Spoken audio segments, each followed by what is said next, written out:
Hi friends, welcome back to our channel French Friend. இன்று நாம் பார்க்க போகிறது சீனியர் சிட்டிசன்ஸ், அதாவது மூத்த குடிமக்களுக்கு சிறந்த பாதுகாப்பான முதலீட்டு திட்டமான senior citizen saving scheme SCSS என்பதை பற்றி தான் பார்க்க போகிறோம். அது என்ன சிறந்த பாதுகாப்பான முதலீட்டு திட்டம்? சிறந்தன்னு ஏன் சொல்கிறேன்னா, இதில் அதிகபட்சமாக 8.2% வட்டி கொடுக்குறாங்கங்க. இந்த 8.2% என்பது எந்த ஒரு ஃபிக்ஸட் டெபாசிட்டிலையும் கொடுக்கப்படாத வட்டிங்க. அதனால தான் இது சிறந்தன்னு சொல்கிறோம். பாதுகாப்பானன்னு சொல்லும்போது இது கவர்மெண்ட் பேக்கடு திட்டமுங்க. அதனால் நிலையான வட்டி நம்மளுக்கு ஆயுள் முழுக்க கிடைக்குங்க. இப்போ அடுத்தது 60 வயதில் முக்கால்வாசி பேர் எல்லாரும் ரிட்டையர்ட் ஆகிடுவாங்கங்க. அரசு ஊழியத்தில் இருந்தாலும் சரி, இல்லை தனியார் ஊழியராக இருந்தாலும் சரி ரிட்டையர்ட் ஆகிடுவாங்க. இல்லை ஒரு தொழில் செஞ்சு அவங்களுக்கு கணிசமாக ஒரு தொகை லாபமாக கிடைச்சிருக்கும், இல்லை பழைய வீடுகள் அந்த மாதிரி விற்று அவங்களுக்கு ஒரு பணம் கிடைச்சிருக்கும். இந்த தொகையை அவங்க இந்த திட்டத்தில் முதலீடு செய்து மாதம் 20,500 ரூபாய் வரை வருமானமாக பெறும் வாய்ப்பு இந்த திட்டத்தில் இருக்குங்க. உதாரணமாக நினச்சி பாருங்களேன், இப்போ 2 பேர் புருஷன் பொண்டாட்டி ரிட்டையர்ட் ஆகிறாங்க 60 வயதில், அவங்களுக்கு ஒரு தொகை கிடைக்கிது. அந்த தொகையை இதில் முதலீடு செய்யும்போது அவங்களுக்கு மாதம் 20,500 போது 2 பேருக்கு கிடைக்கிற தொகை 41,000 சேர்த்து. அப்போது இது ஒரு கிட்டத்தட்ட ஒரு மாதம் ஒரு வருமானம் மாதிரியே ஆகுது, சேலரி மாதிரியே ஆகுதுங்க. இந்த திட்டத்தில் எப்படி நம்ம இப்போ சேரலாம், இதில் எப்படி வரி விலக்கு பெறலாம், டேக்ஸ் பெனிஃபிட்ஸ் என்று எல்லாத்தையும் இப்போ பார்ப்போங்க. நீங்கள் கேட்குறது புரியுது. 60 வயதுக்கு மேல் உள்ளவங்களுக்கு மட்டும்தானா இந்த திட்டத்தில் சேர முடியும்? 60 வயது கீழ் உள்ளவங்க இந்த திட்டத்தில் சேர முடியாதான்னு கேட்குறீங்க. 60 வயது கீழ் உள்ளவங்களும் இந்த திட்டத்தில் சேரலாங்க. அப்போது இந்த திட்டத்தில் யாரெல்லாம் சேரலாம், எவ்வளவு தொகை முதலீடு செஞ்சால் எவ்வளவு கிடைக்கும் என்பதை அட்டவணையாகவும், பல்வேறு அமௌண்ட்டுகள் டெபாசிட் செய்யும்போது அதில் எவ்வளவு கிடைக்கும் நம்மளுக்கு என்பதையும் நான் இதில் டீட்டெயிலாக கொடுத்துருக்கேன். யாரெல்லாம் இந்த திட்டத்தில் சேரலாம், மினிமம் அமௌண்ட் மேக்ஸிமம் அமௌண்ட் எவ்வளவு முதலீடு செய்யலாம், அதாவது குறைந்தபட்ச அதிகபட்ச தொகை எவ்வளவு செய்யலாம், வட்டி எவ்வளவு, வரின்னு சொல்கிற டேக்ஸ் டிடக்ஷன் உண்டா, திடீர்னு போட்ட பணம் அர்ஜென்ட்டுக்கு தேவைப்பட்டால் திரும்ப எடுத்துக்கலாமா, அதனால் நம்மளுக்கு ஏதாவது பெரிய தொகை பிடிச்சிருவாங்களா, திடீர்னு பணம் போட்ட பிறகு ஏதாவது உயிருக்கு ஆபத்து ஏற்பட்டு நாம் இறந்துட்டால் எப்படி கண்டினியூ செய்ய முடியும், திருப்பி கொடுத்துருவாங்களா அந்த பணத்தை, இந்த திட்டத்தை எங்கு தொடங்கலாம், என்னென்ன டாக்குமெண்ட் வேணும், இப்படி பல கேள்விகளுக்கு பதிலும் உங்களுக்கு சீனியர் சிட்டிசன் சேவிங் ஸ்கீம் என்று சொல்கிற இந்த SCSS என்ற திட்டத்தை, அதாவது மூத்த குடிமக்களுக்கான சேமிப்பு கணக்கு திட்டத்தை பற்றி தெளிவாக இந்த வீடியோவில் நம்ம தெரிஞ்சுக்க போகிறோம். வீடியோவை கடைசி வரைக்கும் பாருங்கள். வீடியோ பிடிச்சிருந்தால் லைக் பண்ணுங்கள், நம்ம சேனலை சப்ஸ்கிரைப் பண்ணுங்கள். வாங்க இப்போ வீடியோக்குள்ளே போகலாம். முதல்ல யாரெல்லாம் இந்த கணக்கை திறக்கலான்னு பார்ப்போங்க. அதாவது எலிஜிபிலிட்டி, அதாவது 60 வயதுக்கு மேற்பட்ட இந்திய குடிமக்கள், இந்தியன் சிட்டிசன்ஸ் அனைவரும் இந்த திட்டத்தில் சேரலாங்க. இதில் கணக்கு ஓப்பன் பண்ணலாம். 60 வயது கீழ் உள்ளவங்கன்னு சொன்னீங்கன்னு சொல்கிறீங்க.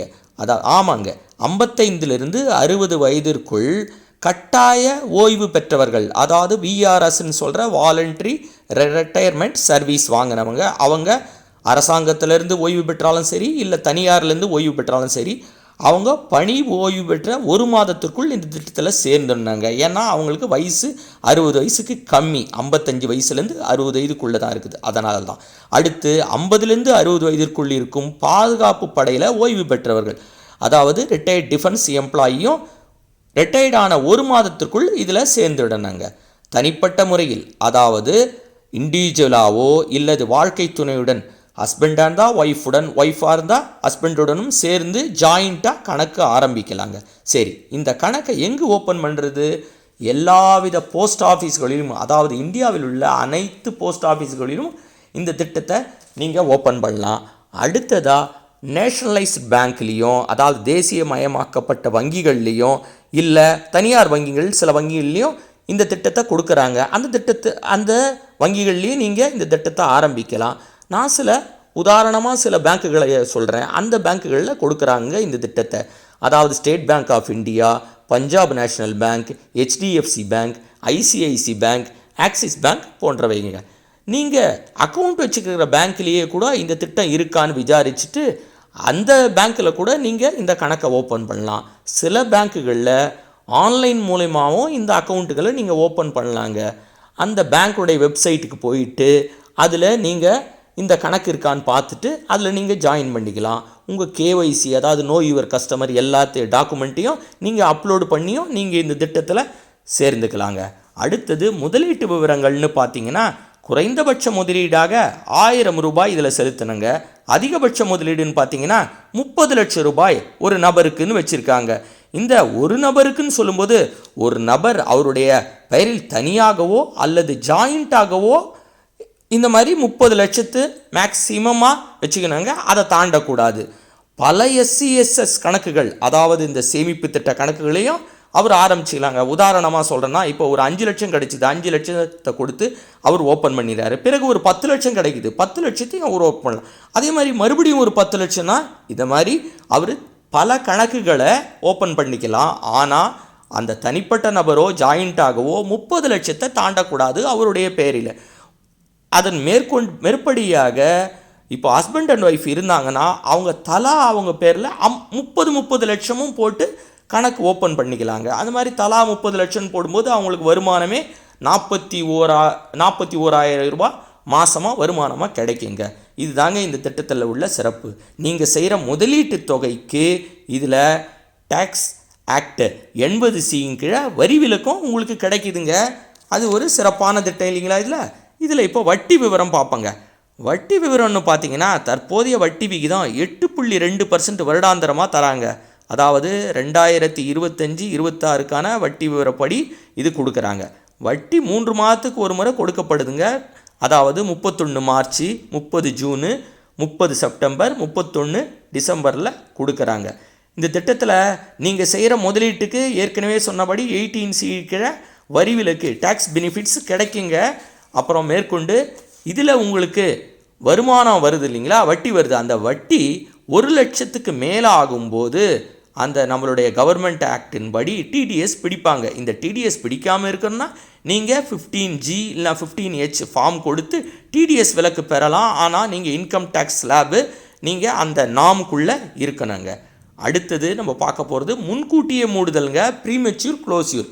இந்த கணக்கை நீங்கள் எந்த நேரத்தில் வேணுனாலும் மூடிக்கலாங்க. உதாரணமாக உங்களுக்கு ஏதாவது பணம் தேவைப்பட்டுது, சரி மூடிட்டு அந்த தொகையை எடுத்துக்கலாம், நம்ம ஒரு 25 லட்சம் போட்டு வச்சுருக்கோம் எடுத்துக்கலாம் அப்படின்னா எந்த நேரத்தில் எடுத்துக்கலாம். ஆனால் 1 வருடத்துக்கு முன்னால் எடுத்திங்கன்னா அந்த 1 வருடத்துக்கு முன்னால் உங்களுக்கு வட்டி கொடுத்துருப்பாங்க இல்லைங்களா, 3 மாதத்தும் 6 மாதம் அப்புறம் 9 மாதம் கழித்து வட்டி கொடுத்துருப்பாங்க. அந்த வட்டியெல்லாம் வாங்கிடுவாங்க. அதனால் 1 வருடத்துக்கு முன்னால் எடுக்காதீங்க.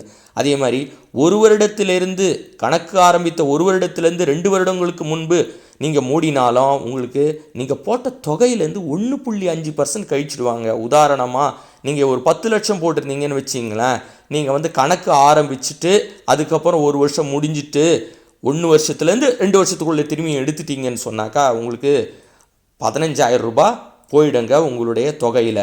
அதே மாதிரி நீங்கள் 2 வருஷத்துலேருந்து 5 வருஷத்துக்குள்ளே எடுத்துட்டிங்கன்னா பிரின்சிபல் உங்களுடைய மொத்த தொகையில் 1% கழிச்சிடுவாங்க. 10 லட்சத்துக்கு 10,000 ரூபாய் போயிடுங்க. அதனால் முக்கால்வாசி நீங்கள் 5 வருஷம் முழுசாக இருந்துட்டிங்கன்னா உங்களுக்கு மாதம் உங்களுக்கு வட்டி கிடைக்குங்க, உங்களுக்கு நல்ல லாபமும் கிடைக்கும். கணக்கு முடிவில் மூடுதல் அதாவது மெச்சூரிட்டி எப்போ நம்மளுக்கு முடியுதுன்னு பார்த்தீங்கன்னா இதில் 5 ஆண்டுகள் முடிஞ்ச கணக்கை மூடலாங்க. தேவையான விண்ணப்பத்துடன் நீங்கள் போய் அதில் ஃபில்லப் பண்ணி கொடுத்துட்டீங்கன்னு சொன்னால் உங்கள் பாஸ்புக்கையும் கொடுத்துட்டு கணக்கை முடிக்கலாம். சரி, கணக்கு வச்சுருந்தவர் திடீர்னு இறந்துட்டார்னு வச்சுங்களேன், என்ன செய்யுது? கணக்கு வச்சு இறந்துட்டார்னா உடனே நம்ம போய் சொல்லும்போது பேங்க்லேயோ இல்லை போஸ்ட் ஆஃபீஸில் சொல்லும்போது இறந்த நாள்லேருந்து போஸ்ட் ஆஃபீஸ் சேவிங்ஸ் அக்கௌண்ட்டுக்கு எவ்வளோ வட்டி கொடுக்குறாங்களோ, உதாரணமாக 4% கொடுத்துருந்தாங்கன்னா அந்த 4% உங்களுக்கு வட்டி கொடுப்பாங்க. இல்லை அவர் ஜாயிண்ட் அக்கௌண்ட்டாக போட்டிருந்தார், அவங்க மனைவியோ இல்லை கணவனோ இதுக்கு எலிஜிபிளாக இருந்தாங்க இந்த திட்டத்துக்கு, உதாரணமாக 60 வயதுக்கு மேலே இருந்தாங்க, இல்லை 55 வயசு இருந்தாங்க, விஆர்எஸ் வாங்கியிருந்தாங்க, வாலண்டரி ரிட்டையர்மெண்ட் வாங்கியிருந்தாங்க, ஆனால் அந்த மாதிரி அவங்க தகுதியுடையவங்களாக இருந்தால் அவங்க மீண்டும் இந்த கணக்கை தொடர்ந்துக்கலாம். அதனால் ஒரு பிரச்சனையும் இருக்காது, அவங்களுக்கு எந்த நஷ்டமும் வராது. கணக்கு நீட்டிப்பும் இதில் செஞ்சுக்கலாங்க. அதாவது 5 ஆண்டு முடிஞ்சவுடன் மேலும் 3 ஆண்டுகளுக்கு நீங்கள் வருமானம் பெறணும்னு நினச்சிங்கன்னா நீட்டிப்பு செஞ்சுக்கலாம். அதனால் ஒரு பிரச்சனையும் இல்லை. ஆனால் இது கணக்கு முடிந்த 1 வருடத்துக்குள் நீங்கள் செய்ய வேணும். 5 வருஷம் ஸ்கீம் போட்டிருக்கீங்க, போட்டு முடிஞ்சிட்டு 1 வருஷத்துக்குள்ளே நீங்கள் மறுபடியும் ஆரம்பிச்சிடணும். நீட்டிக்கப்பட்ட காலத்திற்கு வட்டி எப்படின்னா நீங்கள் எப்போ முடிச்சிங்களோ அப்போ என்ன வட்டி இருந்ததோ அந்த வட்டியிலேருந்து உங்களுக்கு கணக்கு பண்ணுவாங்கங்க. அதுதான் இது. இப்போது நாம் ஒரு முதலீடு செஞ்சால், ஒரு தொகை முதலீடு செஞ்சால் அந்த தொகைக்கு 3 மாதத்துக்கு ஒரு முறை, அதாவது காலாண்டுக்கு ஒரு முறை வட்டி எவ்வளோ கொடுக்குறாங்க, அதே மாதிரி ஒரு வருடத்துக்கு அந்த வட்டியின் கணக்கு எவ்வளோ ஆகுதுன்ற டீட்டெயிலை நம்ம இப்போ பார்க்கலாங்க.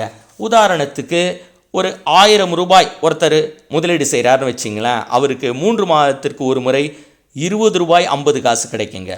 வருடாந்திரமாக 82 ரூபாய் கிடைக்குதுங்க. நான் சொன்னது 1000 ரூபாய் தான் ஒரே ஒரு டைம் அவர் போடுறாரு, அவ்வளோதான் பணம்.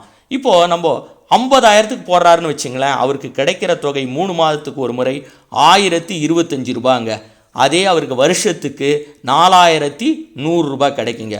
அதே அவர் 1,00,000 ரூபா போடுறாருன்னு வச்சிங்களேன், 1,00,000 ரூபா போட்டிருந்தாரு, முதலீடு பண்ணியிருந்தாருன்னா அவருக்கு 3 மாதத்திற்கு ஒரு முறை 2050 ரூபாய் வருமானம் கிடைக்குங்க.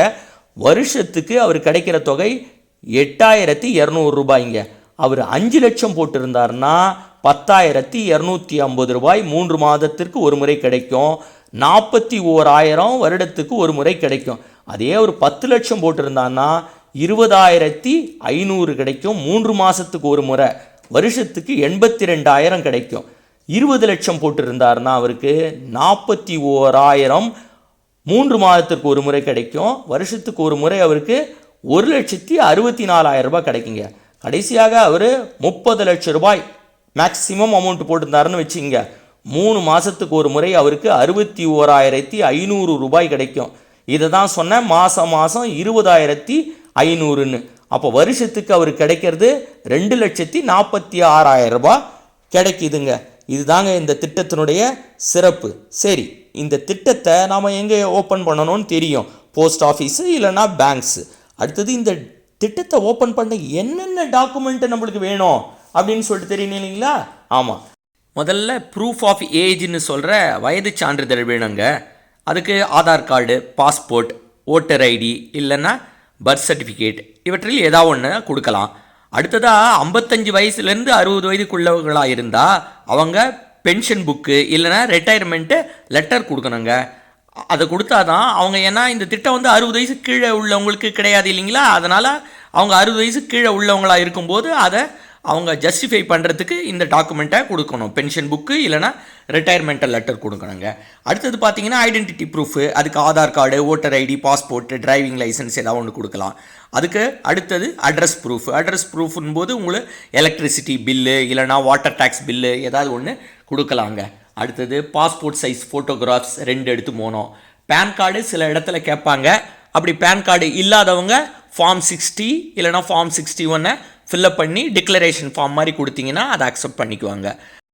இந்த டாக்குமெண்ட்ஸுடன் இந்த திட்டத்துக்கு உண்டான ஃபார்மை நீங்கள் ஃபில்அப் பண்ணி கொடுத்துட்டிங்கன்னா அதனுடன் நீங்கள் எவ்வளவு தொகை டெபாசிட் செய்யணும்னு விரும்புகிறீங்களோ, முதலீடு செய்யணும்னு விரும்புகிறீங்களோ அந்த தொகையும் கொடுத்தீங்கன்னா இவற்றையெல்லாம் சேர்த்து ப்ராசஸ் பண்ணிவிட்டு உங்களுக்கு பாஸ்புக்கு கொடுத்துருவாங்க. அந்த பாஸ்புக்கை கொண்டு போய் நீங்கள் 3 மாதத்திற்கு ஒரு முறை உங்கள் போஸ்ட் ஆஃபீஸ்லேயோ இல்லை பேங்க்லேயோ கொடுத்து அதுக்குண்டான உங்கள் தொகைக்கு உண்டான வட்டியை நீங்கள் அதில் வரவு வச்சுக்கின்னு வந்துடலாங்க.